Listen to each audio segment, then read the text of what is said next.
So this will give me a chance to get Twitter to roll. All right, here we are at 2 o'clock and we are going live. Awesome. And let me turn off my Periscope so that I can't hear it, because that's a little disconcerting when that happens. And all right, I think we are on. Reed, hi. I see you there. Looking forward to hearing Dave. I remember Pete from my AFP days. Awesome. I love that. Awesome. Yep, we're going to go live here in a second, guys. Well, we are live, actually. I'm just connecting all of the little wires behind the scenes, as usual. All right. I guess you can see us and hear us. Yes.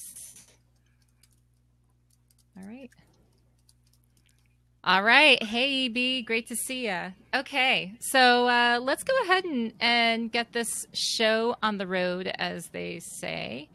Marketing automation. Oh, yeah. You just met with Pravash. Oh, you got... Sorry. I didn't mean to distract you with that. No. It's good. I actually just exchanged emails with him right beforehand. Okay, guys. Ignore all of this. He's awesome. Mm-hmm. All right. Marketing automation is rapidly transforming the for-profit world, which is employing bots and workflow automations in ever-increasing numbers. But what about the nonprofit world? Well, I'm so glad you asked. Welcome to Association Chat, your weekly online discussion for the association community, where we warm ourselves by the virtual fire, welcoming thought leaders and trailblazers alike to join up in this online home for the community. I'm the host of this show, Kiki L'Italienne. And before we get started here today, I want to give a shout out to our wonderful sponsor, Fontiva, the AMS for Innovation, for their ongoing support of Association Chat and the community here.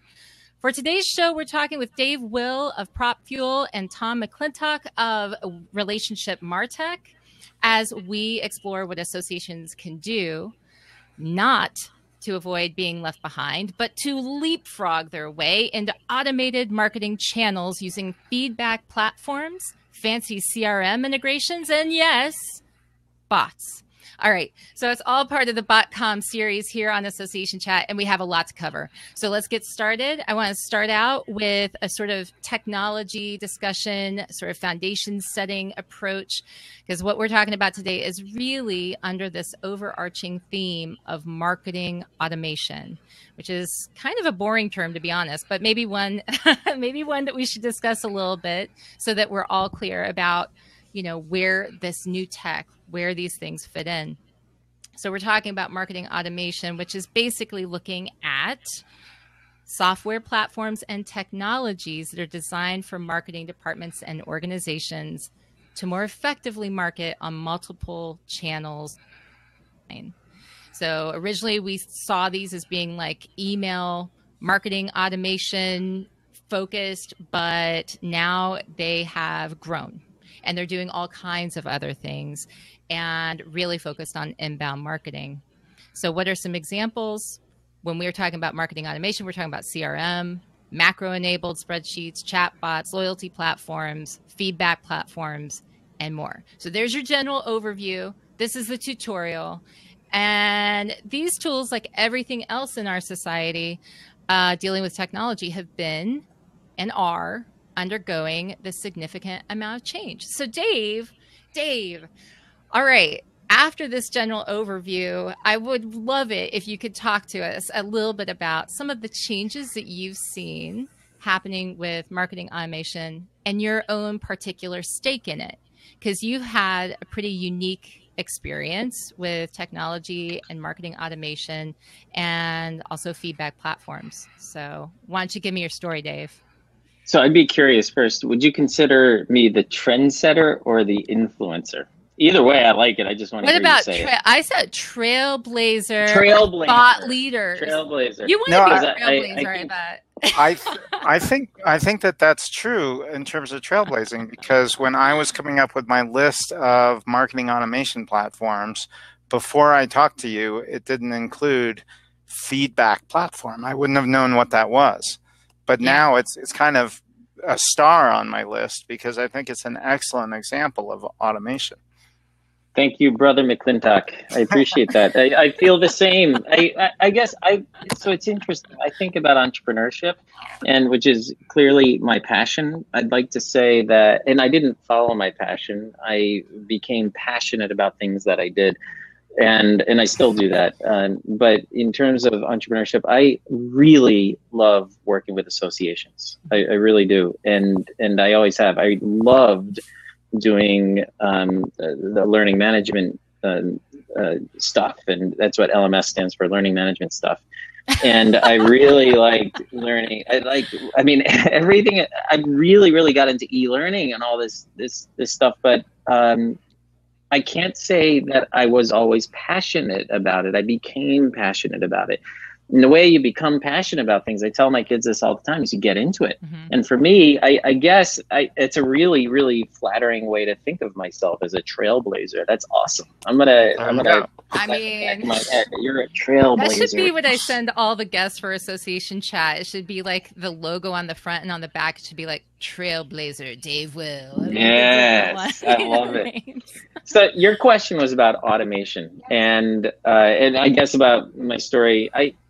My job, the one consistent theme that I've had in my career, whether it was working with Kraft General Foods, Nielsen, PricewaterhouseCoopers, and then into my own things with Peach New Media, and now what I'm doing with PropFuel, is it's all about utilizing technologies mm-hmm. to improve existing processes.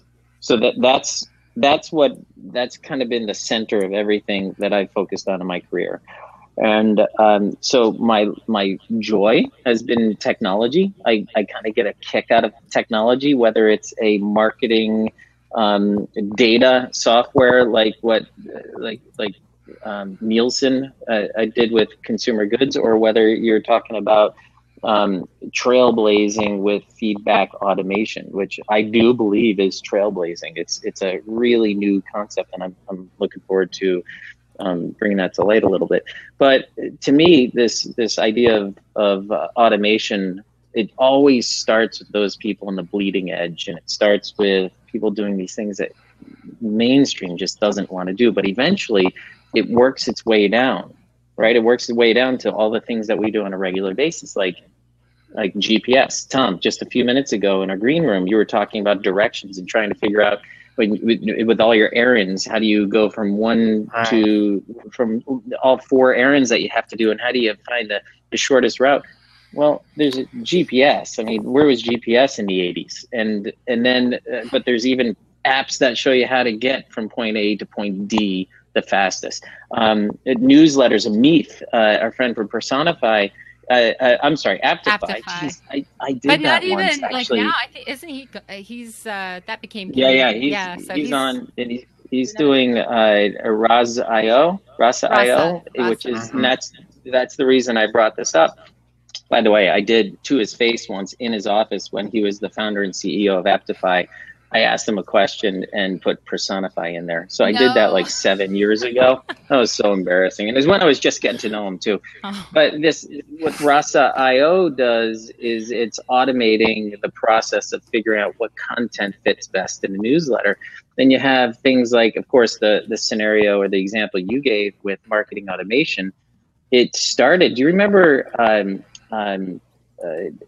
having a spreadsheet with names in it, and then having your email, and you do a mail merge to send out a mass email to groups of people? Oh, I do. Well, that turned into Pardot, which was this guy, David Cummings in Atlanta, started a company called Pardot, just out of his office there. He had another business. He just started this company called Pardot because he needed this software. And he sold it 7 years later for $100 million, literally $100 million, because he had created this amazing automated thing called marketing automation. Wow. So to me, that's what automation is all about, is taking these people that are doing bleeding edge things and making it usable for the mainstream, like Crowdcast, for example. Yeah. Yeah, it's kind of amazing because I think that when I look at what was available when we all started looking at marketing and trying to communicate, especially in the association space where it's all about building relationships, making members feel cared about. Everybody wants to feel cared about, and that actually translates very much to better member engagement, relationship building, and all of these things that associations are supposed to be so good at. They're so critical. And we've watched as it's gone so much further than the spreadsheet with the names and doing the mail merge, to where we are today, where, any kind of communication you can think of, not yet where I can beam myself exactly in front of the person on their desk, but not that far away either.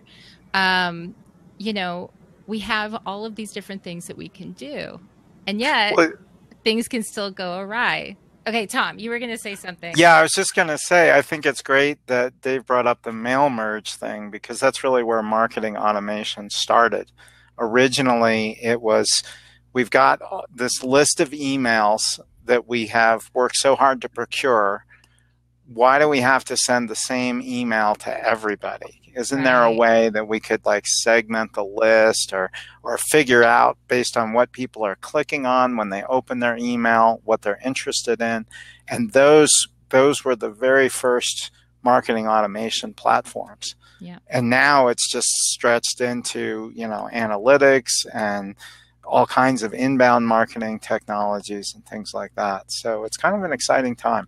It is. And on that note, can you talk to me a little bit about bots and what you're talking? Because I mentioned it before. You were talking about, and a lot of people who have joined us today were probably drawn in by the bot.com. We talked about event bots yesterday. Mm-hmm. Today we're talking about all kinds of bots and marketing automation and platforms and the way we integrate that in to what we're already doing. But I guess my question to you is, how have you seen bots end up making an impact in the way that marketers are communicating, and not just marketers, but how organizations are communicating and building relationships with their members? Well, for me, I like to think of bots as a software program that's designed to automate a simple task. Mm-hmm. So bots are short for chat bots. And we have them in our smart speakers with Alexa and Google Home. We have them, 100,000 of them on Facebook. We have them on our phones with Siri and again, Google Assistant and so forth. So they're becoming more and more popular. What I'm seeing is bots are being used for, I like to think of them as primarily for marketing, but that's not really true. Some of the bots we've developed have nothing to do with marketing. We're just started out on a project that we're calling the Swag Genie. So if you're exhibiting at an event and you want to figure out what your swag should be, what kind of tchotchkes are you going to give out, we will shortly have a bot that will walk you through success stories, ask you what your budget is, and even brainstorm ideas with you. Oh, that's cool. Yeah, and then it'll connect you right with, in this case, the client is a promotional products company, and obviously they want to be the ones who will, fulfill that order. But the first question the bot asks is, hey, have you had time to think about,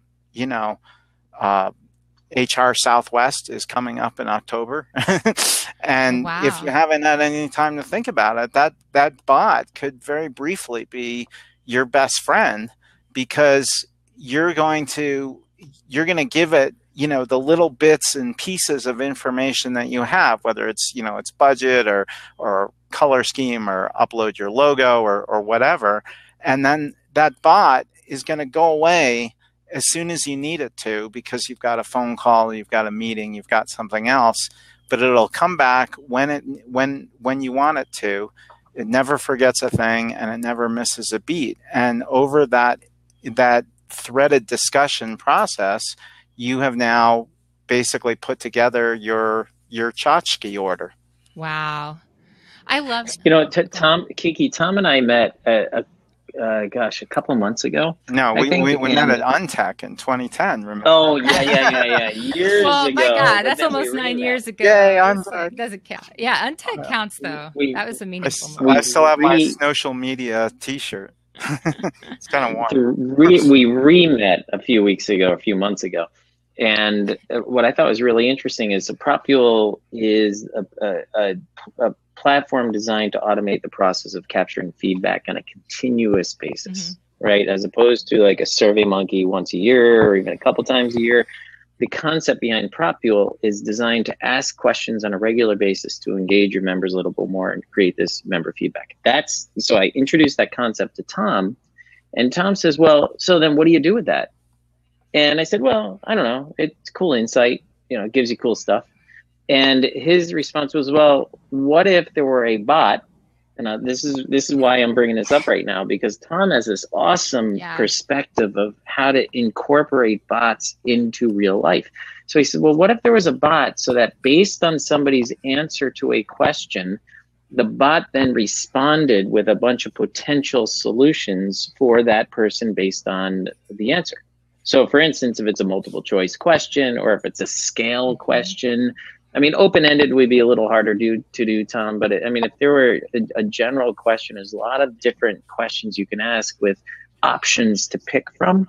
Yep. Then based on that, the bot could then send out all this amazing content. Now imagine trying to do that manually. Yeah. And that's what's so beautiful about bots, I think. And by the way, this is a really, really important point.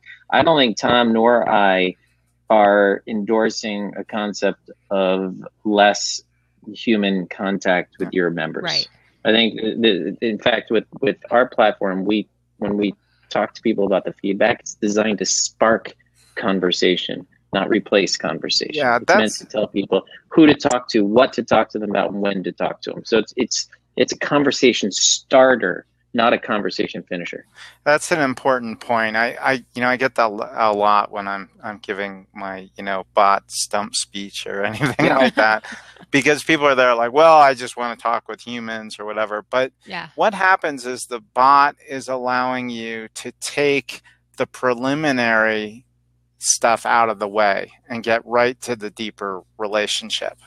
So a realtor can go into and talk with a client already knowing that the client wants to buy a house and what kind of house and how much equity is available. And I try to remind people, if you're ever in your job and find yourself repeating what you're saying, telling prospects or customers or members over and over the same thing, then you need a bot. Well, that's absolutely right. And I think another key is if you have somewhere, you might call them scripts. You might call it's a cheat sheet for copy and pasting the bulk of something you get asked all the time. If you have anything like that exists, then that's where you have to ask yourself, is this a place where I could put a bot? Because it helps to answer immediate questions and get people further along down the path of a better, like, let's get past that. If that's all you needed, then you've got the answer. If you need more, I now know what you're interested in, and we can go into a more informed conversation or relationship at that point. And so I think of it as like,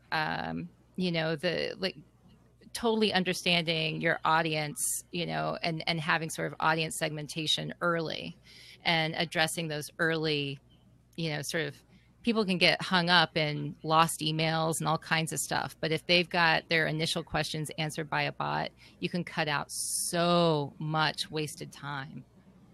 Well, a key word here is relevance, I think. And so a lot of it is naturally, as a marketer, it's our job, or as somebody that's driving membership to an association, or somebody that's selling something or whatever, our job is to find the leads, right? Find the people that are most likely, and then woo them in.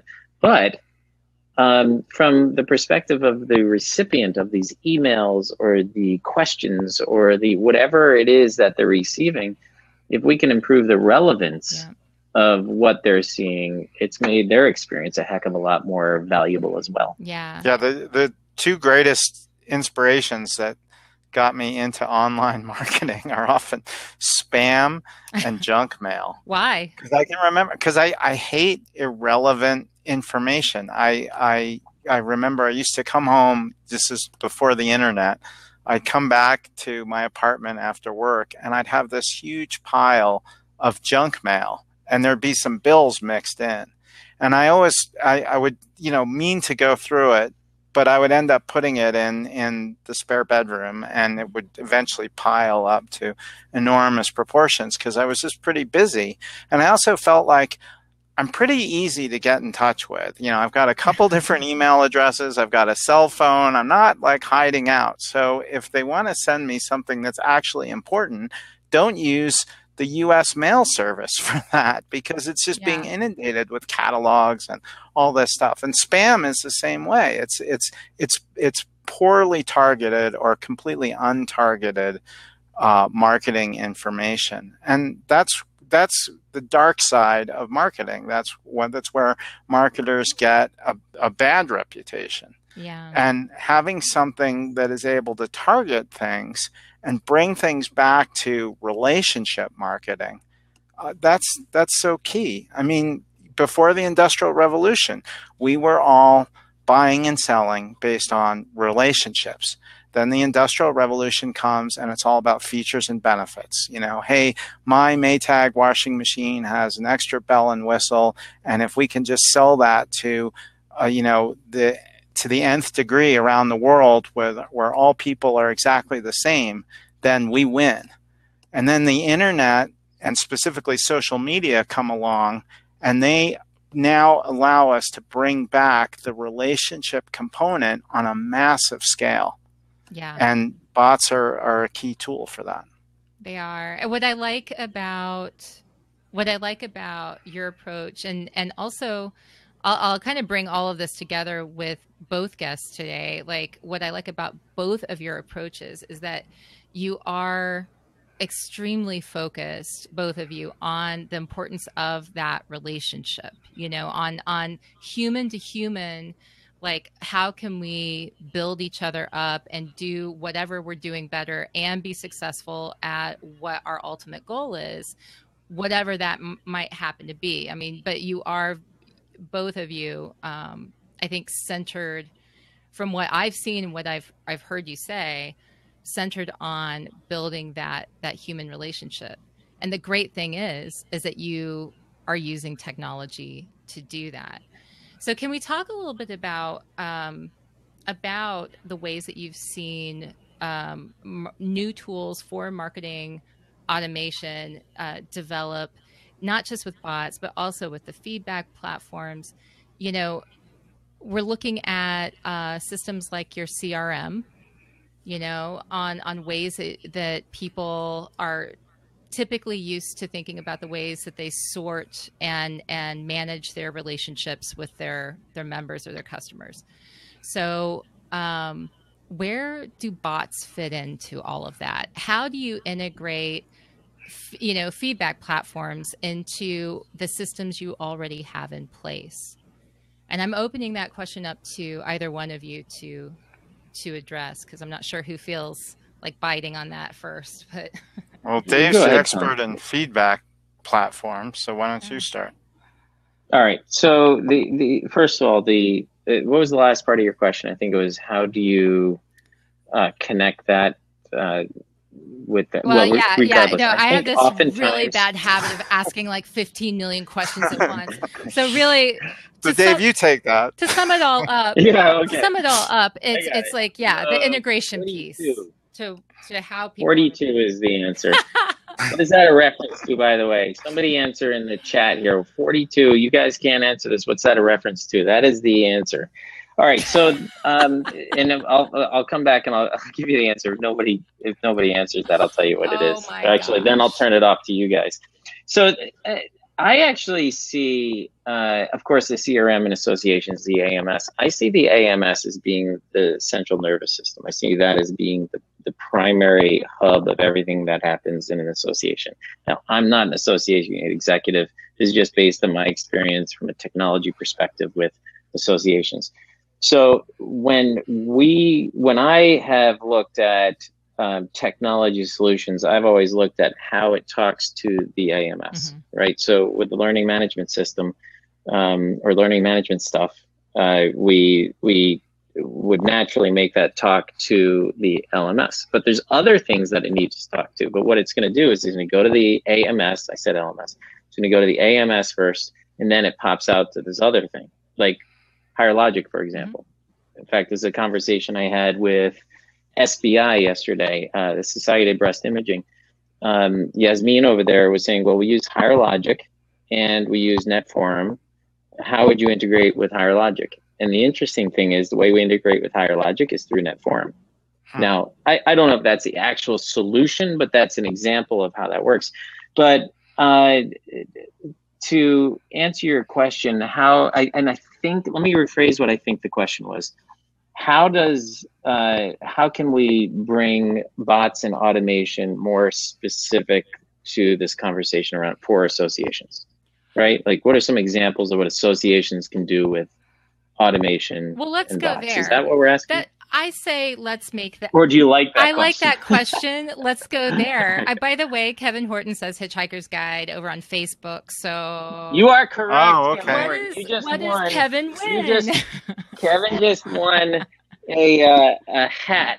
Kevin, I'm going to send you a hat. Got it too, man. A PropFuel hat. Yeah. And Karen, all right, so that's it. I'm going to stop there. Karen and Kevin. Is that right? Yeah. I'm sending you a hat. Karen Hansen and Elizabeth Glau says, our event bot will give you the answer of 42 to the question you are referring to. The question really becomes... too. Yeah. So the challenge there, and if you've read the book, is then they try to figure out, well, what was the question? Yes. So the answer is always the question. And that's the first place I'll take us. By the way, send me your address and I'll send you a hat, you guys. So I'd love to send one out to you. I was actually looking for a way to give away some swag. Kevin says, ever since you said that. Kevin says he wants to win fish. So that's good. He's going deep. It's so long, so long. Yeah. Thanks for all the fish. We're hearing Dave's manual process for building his list, by the way. Yeah. He offers a hat one at a time. Flexible mailing list. This is an organic. You're in it, you guys. You're in it. All right. Let me tell you how we automate a certain process. Okay. This is specific to taking this process of feedback, right? So, and thank you, Tom, for the baton. Traditionally, people, especially in associations, which generally speaking is not oftentimes on the bleeding edge. Let's put it that way, right? You don't find the bleeding edge technology sitting in associations. Mm-hmm. Historically, people would have these paper surveys, right? And some of us still use paper surveys at in-person events. And then, of course, it gets a little more sophisticated, and SurveyMonkey comes out in 1997 or something like that. And it's awesome. Like, you can do a lot of cool stuff with SurveyMonkey, but you've got to create the survey and then blast it out to a bunch of people.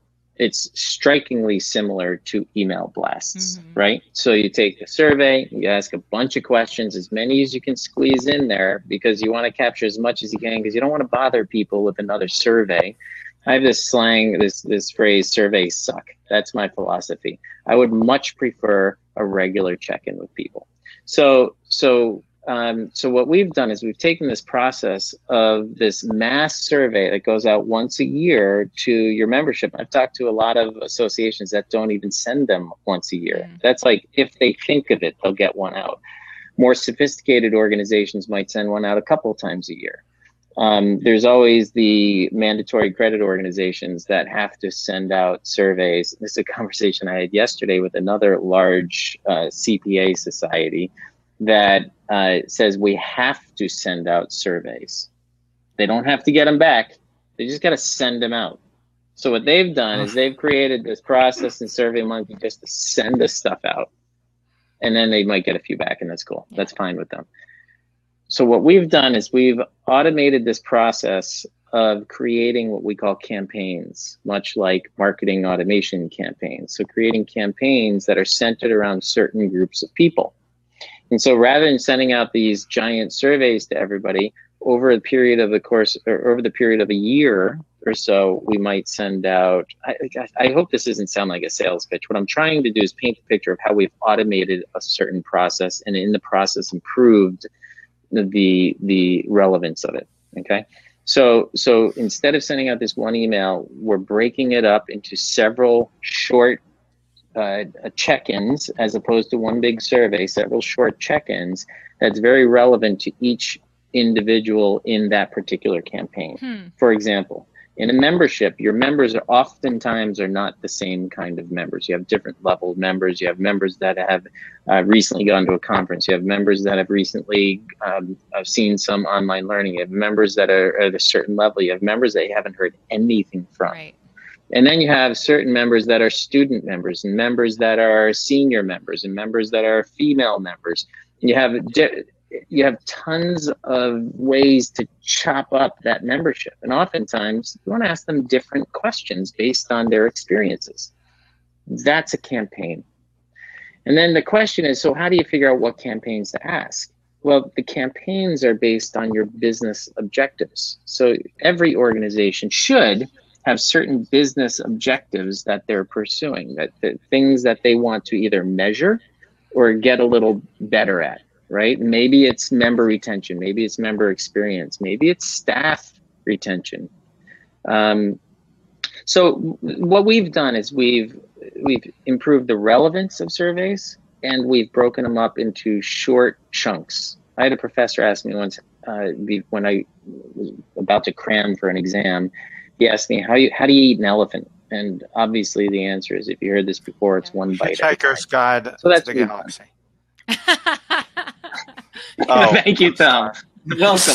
I love it. And I just want to say to the folks who are watching over there at Facebook, I'm looking at the group that's on one particular Facebook live feed commenting, and that's Kevin, Karen, Elizabeth, Melody, and John's crew over there right now who are watching right now. If anyone wants to actually come over and interact and ask questions directly on the Crowdcast platform, like, you may not think you're camera ready, but we believe that you are just fine the way that you are, then you're welcome to come over and like jump on and actually have a conversation. We reserve the last 10 minutes so that we can make sure that we have time to do something like that. So I just wanted to let you guys know that. Okay. The bots have already scanned your images and tell us that they're fine, really. So right. Come on in. And I see like just kidding. Keith, Layla, Rachel, lots of people who were checking in over there. Really thankful for you guys watching, and those who are watching on YouTube Live and on Periscope, which I don't even know what you guys are doing, but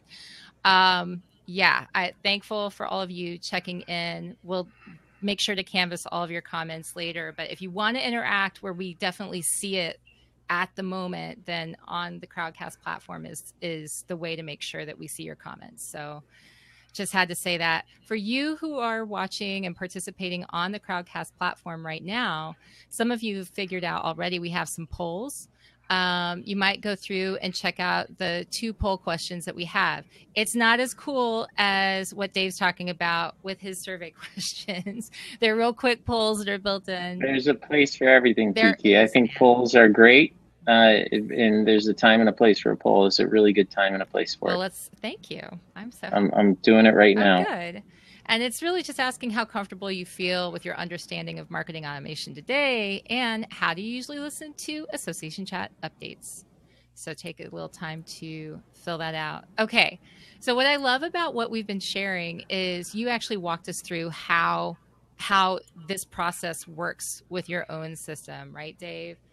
So, and how it integrates with systems that people may already have in place. Yes, let's talk about that for a second. Sorry, and then Tom, it's all you. I think what I talked about is I introduced this concept of the AMS being the hub, and then I kind of jumped over to explaining how we automated the process and optimized. I think that's really important. In fact, a little detour here. I have a friend named Ari Meisel. He wrote this book, and I got this out earlier because I knew at one point I wanted to mention it. It's called The Art of Less Doing, Ari Meisel, Meisel. He's a productivity expert. Everything he says can be summarized into 3 words. It's optimize, automate, and outsource. And it has to be in that order, optimizing. You don't want to outsource or automate something that hasn't been optimized. And it's all a process. And it's a very, very manual processing. How does stuff get done? And then draw a picture with boxes and arrows and how it gets done. And if yes, then go over here. I mean, you can use a platform if you want, or just a pen and paper. But that's the idea of optimizing. What can we scratch out? What can we make better? So that you have a process documented. And then take that process and figure out, well, can I automate it? And if you can, awesome. If you can't, then the question is, do you need to do it? Or can somebody else do it? Mm-hmm. Because if somebody else can do it, outsource it. And so that's his whole concept. And he takes this concept of optimizing, automating, outsourcing it, and it applies it to everything in life, not just work, but everything in your house, with ultimately the goal of spending more time doing the things that you want to do, whether it's sitting by the pool with your kids or playing catch or coaching or going windsurfing or whatever you want. So, but getting back to AMSs, I think any of these platforms or bots, as long as there's a central repository, right, a central nervous system where all this data lives, that's the best scenario. And so that's why when it comes to having designed something like PropFuel, we had to design it in a way so that we could, using APIs, of course, build a connection with all the AMSs out there. All right. Tom, give us some examples of bots. All right. So I think that was the question. That's the question I'm answering.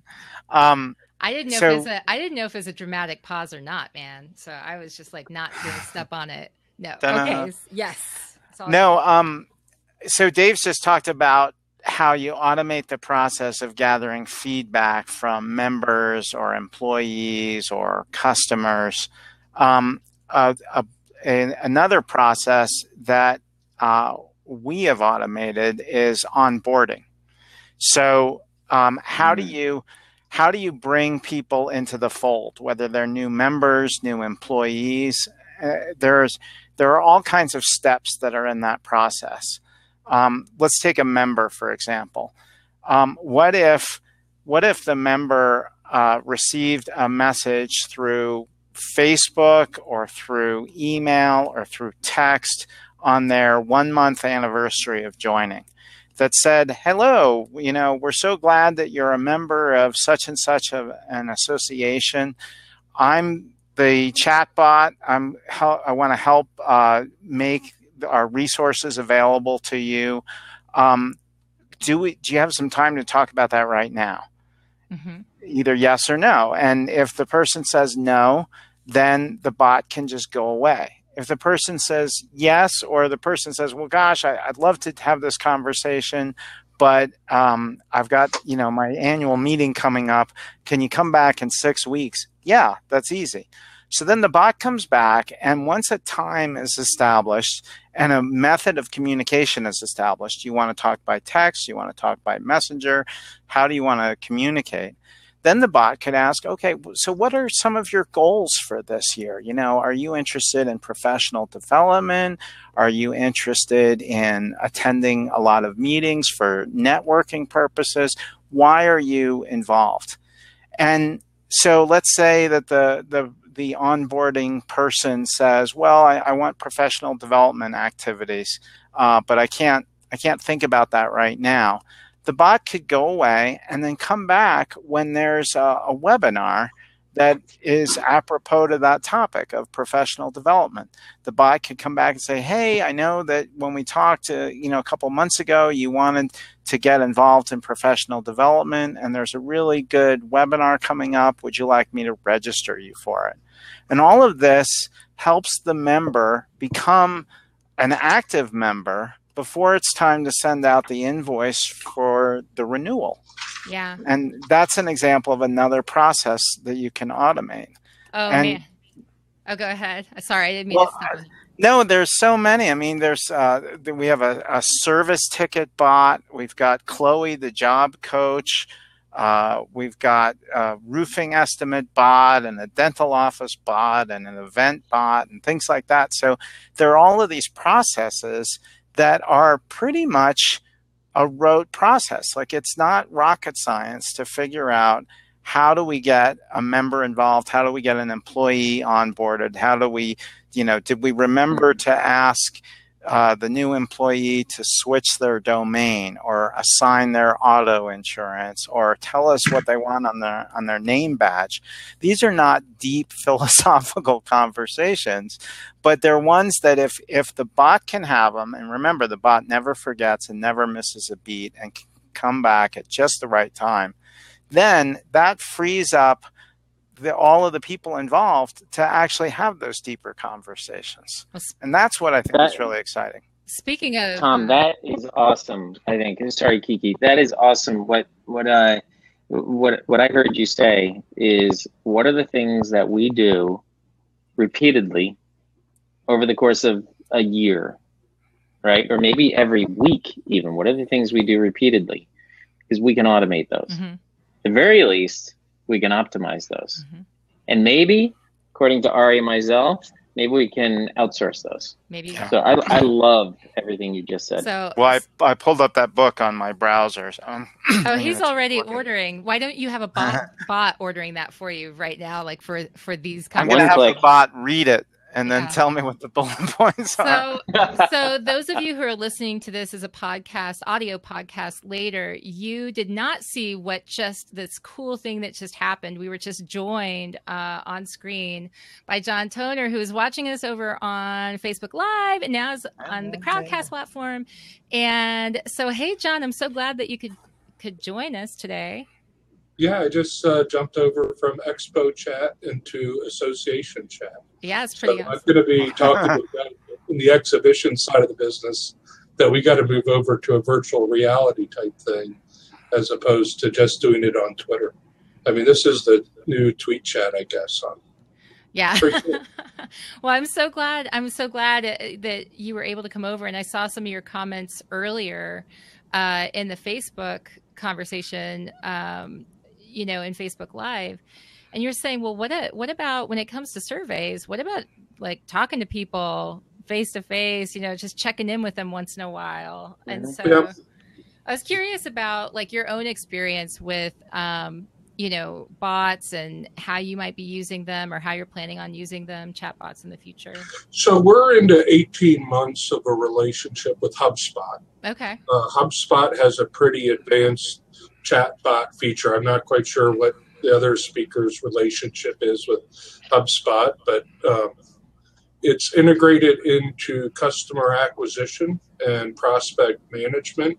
So we're just starting to understand what to do with bots. I've attended a couple of live event bot seminars because it's one of those things, once you get started, you can't put the genie back in the bottle, right? Right. And so how do you have the proper manpower while you're on site at a live event to manage the bot? Yes, it comes into your phone, but we can barely manage our social media properly on site, much less a bot where people think they're going to get real service and real help. And yes, I get the idea of outsourcing, but you got to work that into a budget. And unfortunately, those things come around every 365 days out of the year, not 9 months out, 60 days out. And so, is it an association bot? Is it a convention bot? How many bots do we have? And then what's the tone of the bot?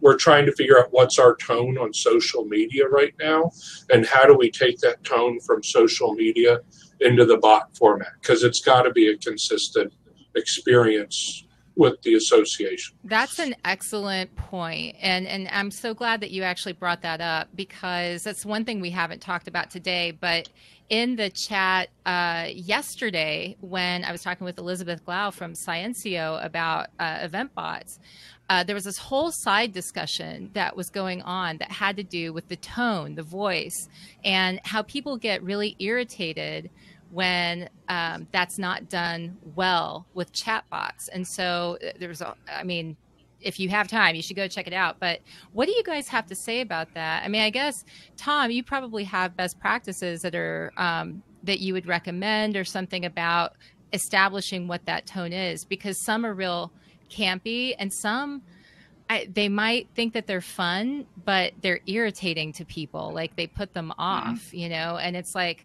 hi, I'm Marty, and I'm going to solve all your problems today. Doesn't work for everybody, right? And so, right. What was the Microsoft paperclip? What was his name? Oh, Clippy. Clippy. Everyone loved Clippy. Sure. No. The problem with Clippy, and the problem with so many technologies in general, is if they're intrusive. Okay. And Clippy would jump in because you typed a D instead of an E or something, and that's why people got irritated with Clippy. And the same is true today. If you have, in Kiki's example, Marty is going to solve all your problems. Well, you might not want to talk to Marty. And right. The first thing to do is remember Seth Godin's book about permission marketing. Mm-hmm. You have to have permission. And so in all of our bots, the very first dialogue is a real brief intro, as brief as we can do it, and then say, do you want to talk now? And then we've got quick response buttons, in a week, in a month. Never. A never is a valid response, because some people don't want to ever talk with a bot. I do want to say, though, speaking of bots, hats off to John for mentioning HubSpot, because I use the growth bot that they've come up with. And HubSpot is definitely doing some very cutting edge bot things, and I'm excited to see how that will evolve.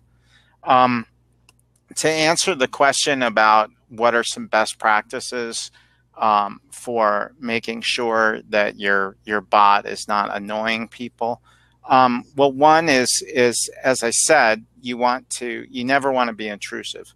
Mm-hmm. Number two is take it slowly. You don't have to automate every process that can be automated all at once. Bots are modular. You can add branches. So a branch is a discussion. If you imagine a tree, when you put together your bot, you've got all these different branches that you can go off to. But your tree can start off with 2 branches, and it can have a talk to a human, quick response button.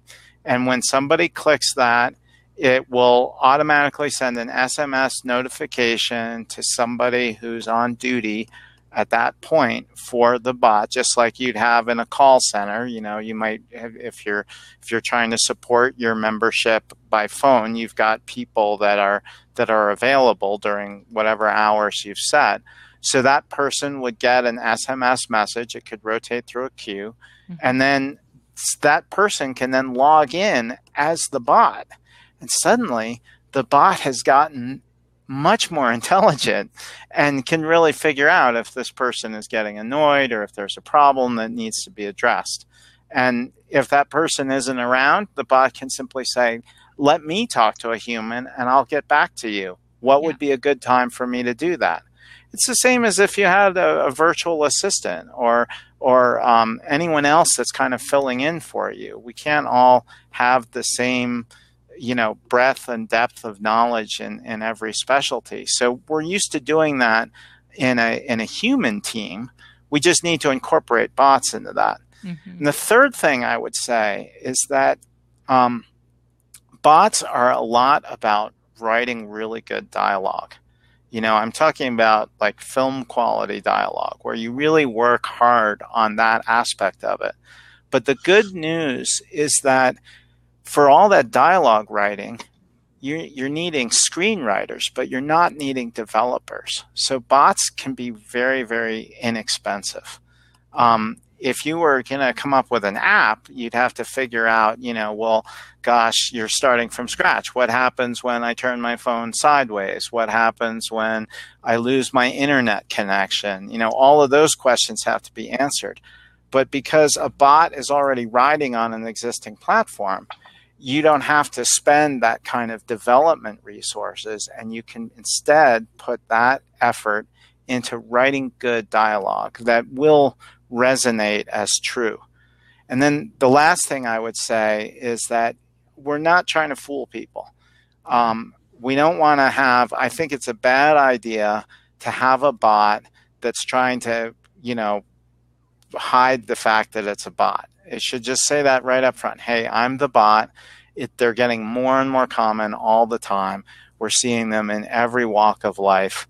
And so just admit that up front. And if it's giving people, same like your website or your email, which could be considered intrusive as well, if it's giving people useful content that they are actually deriving value from, then nobody's going to worry about it being a bot or intrusive or anything else. They're just going to say, oh, that was the information I was looking for. That's great. And it's nice that I don't have to have, a lot of pleasantries that right. We find in our research that lots of people actually prefer dealing with bots over dealing with that salesman, and so forth. So I mean, if you're those would be some best practices. If you're just looking for something like Elizabeth Glau was sharing yesterday when she was on the show, that the most common question that people ask on the bots, and that's the thing, is that you find out over time what the most popular requests and questions are. But she said the most popular question is, what's the Wi-Fi password?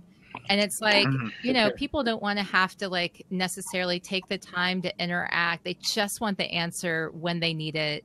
And for that kind of a question, bots are perfect because they're there to just provide you with those answers exactly when you need it. And sometimes you don't get that interaction. And we've worked with an IT company that was spending, I don't know how much money, having developers answer those questions. And like, hey, I forgot my password, and so what an obvious solution for a bot. Yeah. Let me just jump in here because I think this is relevant to something John said. John went right to the budget. I think the budget is a relevant issue, John. However, oftentimes we go to the budget before we start looking at our processes, and our processes are things that can be automated and optimized, right? Yeah. So, and that takes people time. I can't deny that. It takes people time to look at the way things are done. But Tom, you just nailed a few things where we're using very, very expensive resources to do things that could either be done for free or a lot faster. And that's what we're talking about in terms of optimizing things. And then, of course, decisions on what should be done. This is emphasized in entrepreneurship all the time, is to have very clearly stated what your key goals are. And based on those key goals, if you're doing something that doesn't help you achieve one of those goals, stop doing it. Nobody should be doing something that doesn't help you achieve one of those goals. One last comment. I totally agree with you, John. Pick up the phone and talk to people. I used to have an acronym with my employees at Peach. When there was an issue or something going on, I'd ask them, so have you talked to this person? They said, oh, yeah, I've been emailing them. It's like, no, have you talked to them? And then that's where my acronym PUFF, P-U-F-F, pick up the fluffin' phone. I use different words in the company, but PUFF was my acronym. It was like, PUFF, pick up the fluffin' phone. And John's like, I'm using that now. I couldn't agree with you more. However, there's a huge however here. The however is, if you have 1,000 or 5,000 or 50,000 members, or a staff of 100, I know a lot of people here have a staff of 2 or 3 or 5, but let's just say you have a big staff or a huge membership, or even a membership of 2,000 people. How do you know who to talk to? Oftentimes you're talking to whether it's employees, staff, or board members, or your members. You're talking to people when there's a problem or by happenstance. And happenstance is the one where you just pick up the phone, you call somebody random, say, hey, how you doing? Tell me about your experience. Like, that's a good conversation. But wouldn't it be better if you had a way to automate the process of identifying who to talk to, what to talk to them about, and when to talk to them? Yeah. And so that's my shtick. I really want people talking, puffing, pick up the fluffin' phone.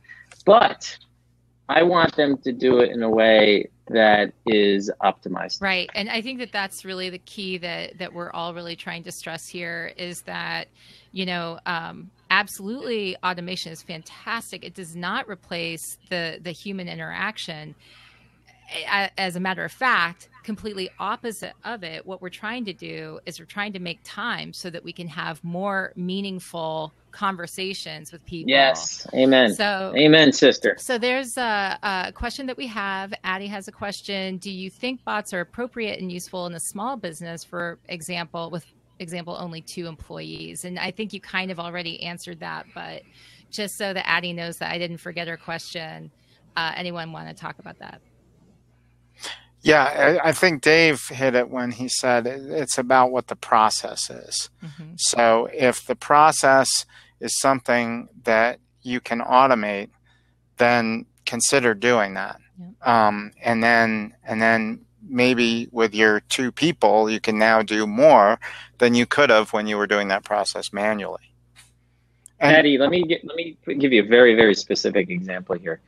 If I were to come to you and say, hey, you can actually do employee engagement really well using PropFuel, would that be of interest to you? Of course not, because you have 1 employee or maybe a partner. There's 2 of you.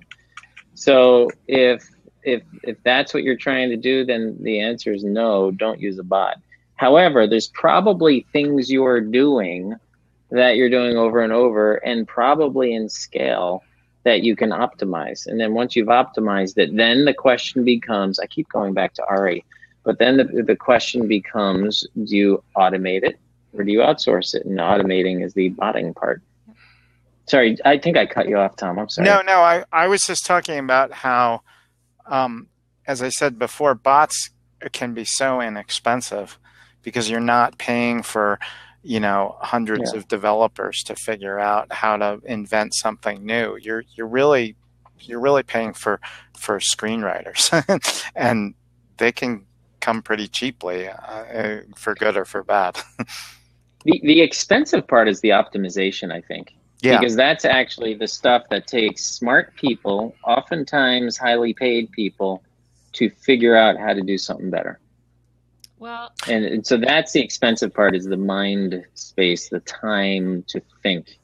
It's not the platforms. It's not that stuff. It's teaching the old dogs new tricks. We have a lot of legacy ways. Change management is a big part of it. Associations. We've been doing these things for 75 to 100 years. Mm-hmm. So how we communicate as an association takes a while to evolve. Yeah. Mm-hmm. Well, with that, I know we only have a few minutes, so I would like to ask each of you, as far as starting out, if somebody's listening right now and they're wondering, okay, I have events, I have members, I have all these different areas where I could use a bot. Where do I even start? Where's the best place to start? Tom, what would you advise? Well, I would go back to that question that we asked in the beginning. Are you repeating yourself? Mm-hmm. So look at what your processes are and which of those involve the most repetition. And that's probably a good clue. You may have an event coming up and you want to do an event bot for that. So maybe my rule of thumb wouldn't apply in that case because you haven't had that event yet. So obviously there's not a whole lot of repetition for something that hasn't yet occurred. But I do like to look at where are you having to repeat the same kinds of messages.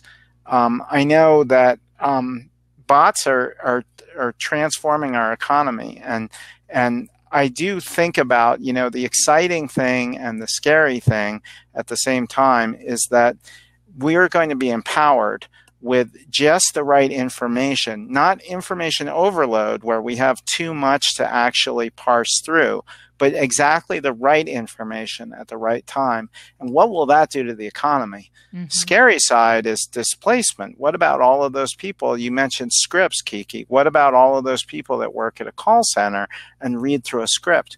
Well, I do think those jobs are going away. But if you are one of those people and you have 20 years of customer service experience at a big call center, then record your information. Just like social media taught us to write down the insights that we have as opposed to just saying them in thought bubbles at the water cooler. Wow. Now record what all those customer service experiences are, so we can get those into bots and, again, empower people with information. You start at it from the perspective of what information would make my members or my customers the most empowered. I think that you'll find the best place to start your bot project. I'm happy to help. Awesome. All right. So with that, we've hit 3 p.m. Eastern time. It flew by, but I want to I thank you so much for joining Association Chat today. What's the best place for people to find each of you online? I'm at relationshipmartech.com, so marketing technology. And you're welcome to reach out to me. I'm on Facebook at the same name. Awesome. So I'm at Dave at PropFuel.com. And listen, I know some of you got the answer to that. The first 5 people that send me an email telling me that you got the answer to that question about the 42, I'll send them a hat. So send me an email with your address and I'll send you a hat. Also, Kiki just posted 100 plus questions every association should ask their members, staff, and board. If you're interested in that, send me an email and I'll send you the link where you can get that. So thanks for having us, Kiki. This was really fun. Yes, thank you. It's been so awesome. And to everyone who's watching, thank you. Thanks to all of you watching on whatever channel you're watching. If you find this content valuable, please subscribe to the podcast, share on Facebook, or leave a comment in the chat or on the Association Chat website. And also consider becoming a Patreon patron if you really, really, really love it. Because on Patreon, you can go to patreon.com/association chat, and for as little as $1 a month, you can show your support on a regular basis for Association Chat. So until next time, everyone, keep asking questions to learn every day. As Joseph Campbell once said, the cave you fear to enter holds the treasure you seek. Have a great week, everyone. Thank you. Thank you, guys.